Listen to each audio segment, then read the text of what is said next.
তৈরি করার জন্য আটাটা গাড়িয়ে ভালো করে মাখিয়ে নিয়ে এসেছি। তো আটা কাটানোর সময় যতটুকু পানি দিবেন ততটুকু আটা দিয়ে পানিটা ফুটে গেলে কাড়িয়ে নিলে হবে লবণ দিয়ে। হাতে কাটা সেমাই পিঠা। তো এখানে আমি সেমাই পিঠা বানানোর জন্য এইভাবে লম্বা লম্বা করে দড়ির মতো প্রথম বানিয়ে নিচ্ছি। এভাবে হাত দিয়ে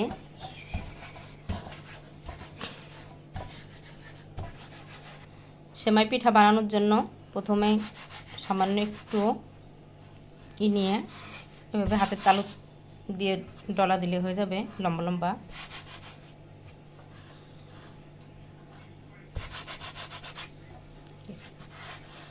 সামান্য একটু নিয়ে তো আমি রান্না করে দেখাবো কিভাবে আমি সেমাই পিঠা হাতে কাটা সেমাই পিঠা রান্না করি। তো আমি বানিয়েছি হাতে কাটা সেমাই পিঠা। তো এখন রান্না করে দেখাবো।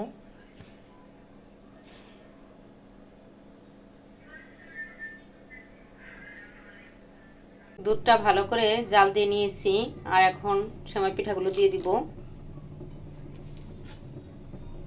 আর চিনি দিয়ে দিয়েছি দুধের মধ্যে, আর গুড়টা দিব পরে। অনেক সময় দুধের ভিতরে গুড়টা দিলে দুধটা ফেটে যেতে পারে। আমি খেজুর গুড় দিয়ে রান্না করব এই পিঠাটা, সেমাই পিঠাটা। চিনি দিয়েছি অল্প, সামান্য চিনি দিয়েছি।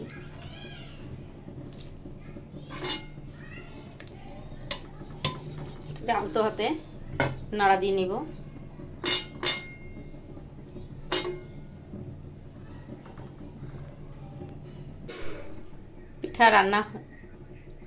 পিঠা রান্না হয়ে গেছে। এখন নামিয়ে নিব। আর নামানোর আগে দিব খেজুরের গুড়। চুলাটা বন্ধ করে এই খেজুরের গুড়টা দিতে হবে, না তো দুধটা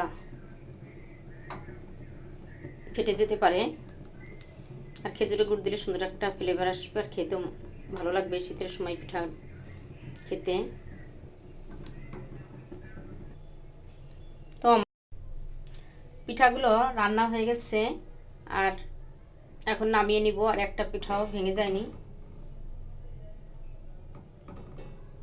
সবগুলো পিঠা তো হয়ে গেল আমার পিঠা রান্না। তো আপনারা বাসায় ট্রাই করবেন। আর খেতে ভীষণ মজার এই দুধ পুলি পিঠা, সেমাই পিঠা। আর কেমন হলো কমেন্টস করে জানাবেন। আমার রেসিপিটি যদি আপনাদের ভালো লাগে আমার চ্যানেলটি সাবস্ক্রাইব করবেন, ফেসবুক পেজটি ফলো করে লাইক দিয়ে সাথে থাকবেন। সবাই ভালো থাকবেন। নতুন নতুন রেসিপি নিয়ে আবার আপনাদের সামনে হাজির হয়ে যাব। আমাদের জন্য দোয়া করবেন। আল্লাহ হাফেজ।